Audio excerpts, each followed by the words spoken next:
How surprising exactly should it be that midway through the album there's a song called Heavy Curse? I don't know how to answer that. Sorry for any potential weird noises I'm gonna make today. It's not because of the song, probably. As it happens, I'm a bit sick today, but that won't keep us from listening to our daily dose of metal.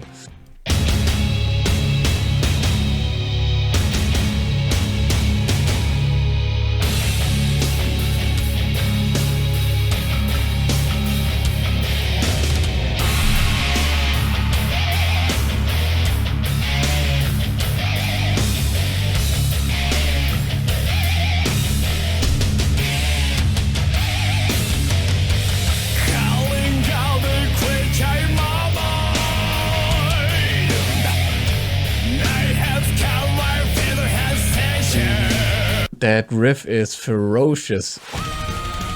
It's not just heavy, it has a really cool groove.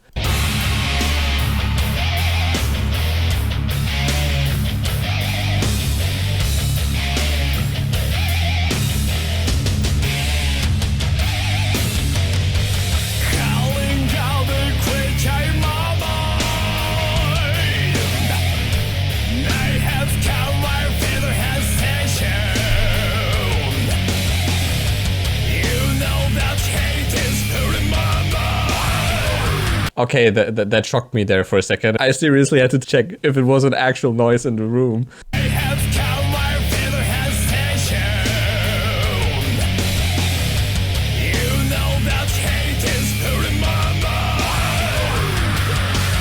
Yeah, it's back there.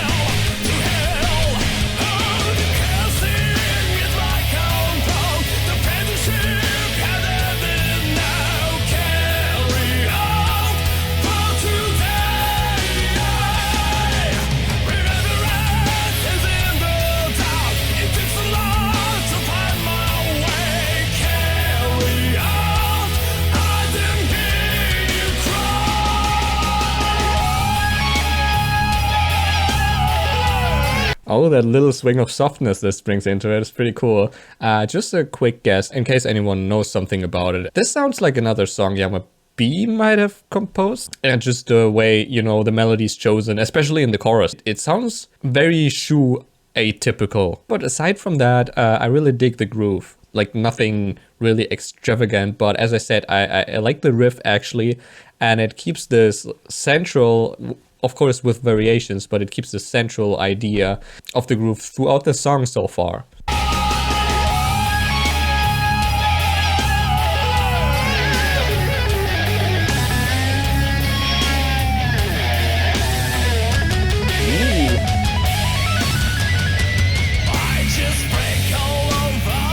What exactly do we make of this little calm keyboard run? It has a little quality of, I don't know, something breaking loose.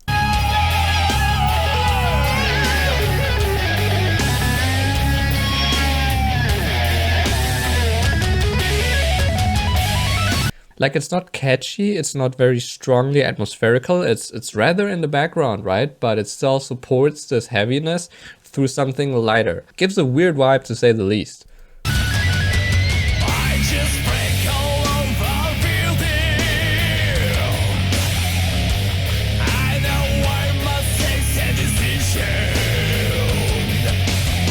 The grumbling.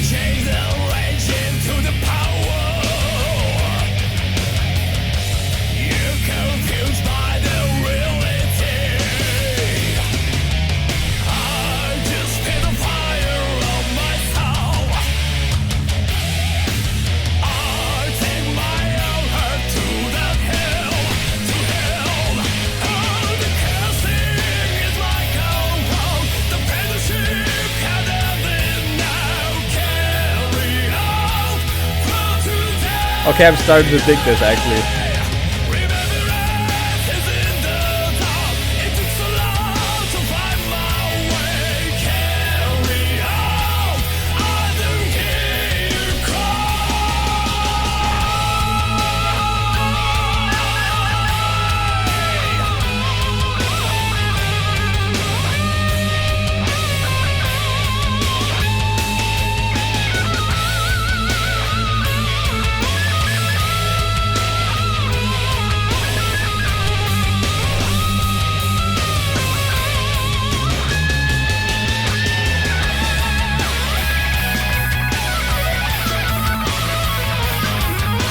There's this red, of course.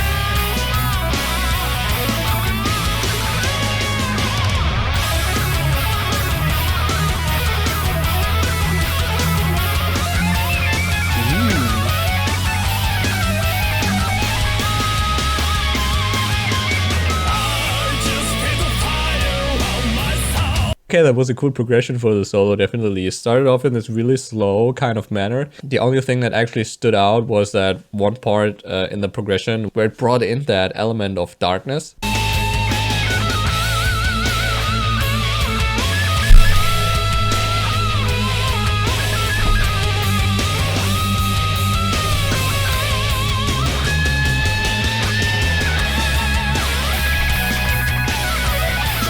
Yeah, we have a bit of opening up here. The guitar almost swings up into the air and then it shreds from above. Kind of has that motion to it. Very smooth transition, actually.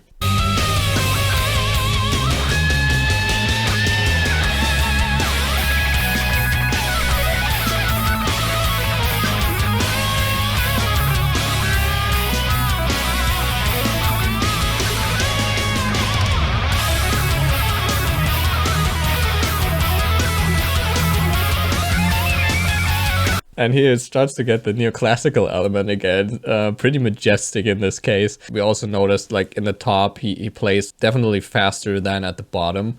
Maybe just like to outline this contrast of, you know, the heaviness and stuff that's a bit lighter up there. I think it's also, this sounds like a, let's say, hopeful element to it. So I am cursed, it's a heavy curse, but of course there has to be at least an idea of a way out, which might be already present at this point.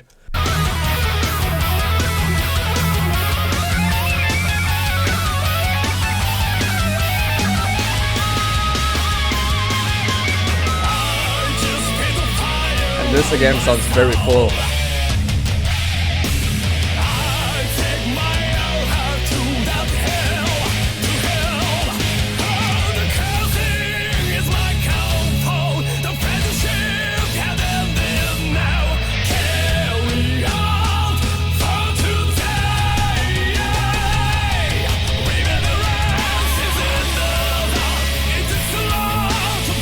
That was a really cool transition. I want to listen to that again. Basically, they, I think, took it back to the intro, still sang the vocals over it for the chorus, I think. And then just this little build up. It was pretty cute.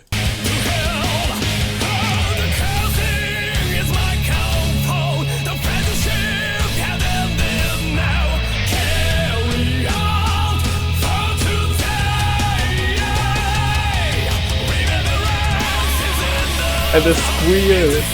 Really cool.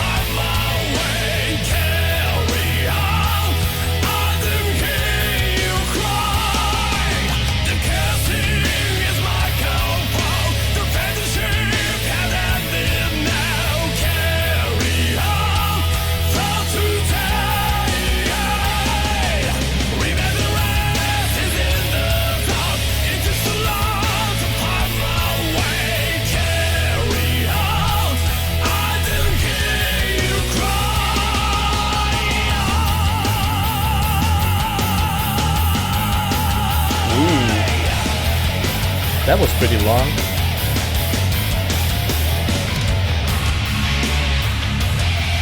Oh, what was that? I think it was rather subtle, but just this little transition where the keyboard came in, it's just like something was channeling or transmorphing or something.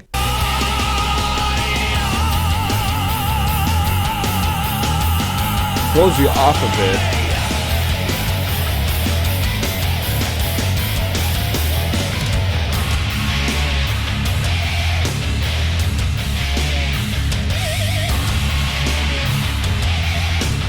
This echo in the background.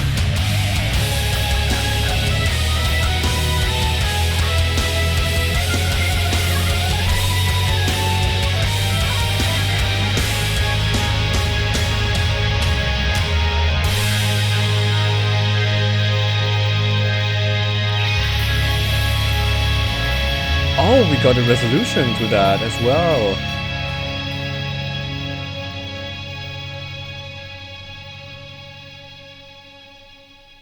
Okay, like I didn't expect that. It was cool, especially in the end. They threw in some parts which just like got teased in a way. Also, this neoclassical or Castlevania sounding keyboard thing, which I really digged. It wasn't like fully explored or developed, just was like teased in there, and then it was again interrupted by this main theme. Kind of seems to be an idea behind the song as well. You know, we're constantly being ripped out of again just because of this heavy curse, probably. I don't know. I think one could say this is another song where Yamabi was actually a bit of in the center, a lot of this grumbling in his voice, and it just communicated and incorporated that heaviness to the song pretty well. So like slower songs are not necessarily my go-to, but this is definitely something.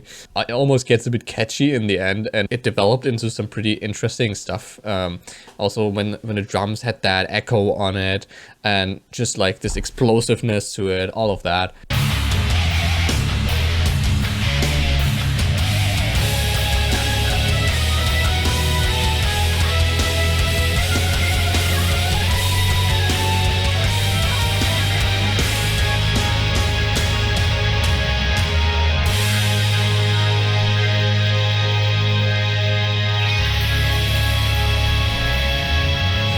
And it has this really satisfying conclusion as well. So it's like a full package of a story in itself, which also isn't always the case. Of course, like very intentionally, but let's take a look into the lyrics, I guess. Yeah, I remember especially the melody and the verse. It was like not only simplistic, but like it had these short bursts and then stops. Basically every line was sang by its own. You could almost imagine him rather talking than actually singing. Although of course he's singing, calling all the creature in my mind. Night has come, my feeling hesitation. This actually sounded to me rather like hesitation, or at least like hesitation when Show sings it. But okay, you know that hate is full in my mind, the black cloud covers the sky above. So we don't actually have a curse at this point, like a curse imposed by an outside force. It's actually he is calling all the creatures in his mind, maybe to try to cleanse his mind from them, right? That I think that's an idea which was introduced in the last song or in the song before. I don't know. You know, there is some remaining stuff which has to be resolved, and this might be one of those things. You know that hate is full in my mind, the black cloud covers the sky above, so we don't have access to the sky at this point, which we had until the last song. Time to explore our own depths and the creatures we find there. I just feel the fire of my soul. I take my own heart to that hell. To hell. It's the fire of his soul, and he takes his heart to that hell, his own purgatory, so to speak. I would think that's the clearest way of putting that. Not ignoring the fact that it's there, or even worse, running from it, but like actually like descending down there. Oh, the cursing is my comfort. The friendship has ended. Now carry... Oh, I see also the lines overlap here a bit. Oh, the cursing is my comfort. Friendship has ended now. And we hear the now actually here. Carry out for today. Remembrance is in the dark. It took so long to find my way. Carry out, I don't hear your cry. The cursing is my comfort. I mean, this could mean a lot of things, but if I'm talking from own experience, it actually can release stress if you're just cursing for no reason other than that. So the cursing is my comfort could also simply mean something like swear words, you know, or condemning something, whatever that curse might be. Also, we don't have any reason to think that it's actually a curse imposed by someone else. There's no other party mentioned here. The friendship has ended. Now carry out for today. The carry out thing, not sure about that. Remembrance in the dark. It took so long to find my way. That's again something they have brought up very often in past songs. Remembrance is in the dark. Maybe it's like, you know, it's lingering somewhere maybe even like up there, because we've descended down and we're now in this moment, we're facing our own soul. It's just in the background, this knowledge of how hard it was to actually get to this point. I just break all of our building. I know I must take sad decision. You change the rage into the power. You're confused by the reality. So he has to tear down things he has built, maybe because it were the wrong things, but it were stepping stones on the path, as long as it wasn't clear what the path actually was supposed to be. And now we have to say goodbye to those elements we have introduced throughout the story, which is visualized by building or buildings. Change the rage into the power. Again, we have this, like, we release this rage into us, but we're trying to transform it into, I would say, something productive. You know, power in a rather productive sense. You're confused by the reality. And again, we have, I just feel the fire of my soul. I take my own heart to that hell. Chorus again, pre-chorus again, or whatever that is. And 2 times chorus again. As I said, in the ending, we had this cool keyboard section, and it was resolved really nicely. So it actually seems to be just like this close episode. We've stepped down there, we've tidied up a bit, and this is it basically. I mean, of course, in the presentation, you get a lot of this rage, but it's like also rather internal. Especially Yamabi also does this with his operatic voice a lot. When he sings higher, you know, he can channel the power outwards, but it's in this scenario, it is rather like constricted and restrained to the inside, because that's of course where the exploration here is taking place. Yeah, sweet little song. That's all I have to say for today. Thanks for watching, thanks for listening, thanks for commenting, and I think we're closing in on the music video for this album, so stay tuned for that. Bye then.